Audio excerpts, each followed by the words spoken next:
રાજ્યમાં ભેળસેળિયાઓ સામે કાર્યવાહી યથાવત. સુરત અને ડીસામાં ફૂડ એન્ડ ડ્રગ વિભાગના દરોડા. કામરેજમાં 29.95 લાખ તો ડીસામાં 6.22 લાખની કિંમતનું શંકાસ્પદ ઘી કરાયું જપ્ત.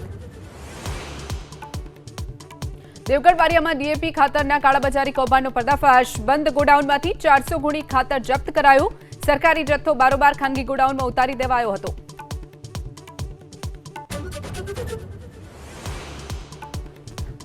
અમદાવાદના ત્રાગડ ગામના ગોડાઉનમાંથી મોટી 11,292 દારૂની બોટલ ઝડપાઈ. 28 લાખનો મુદ્દામાલ પોલીસે કર્યો જપ્ત.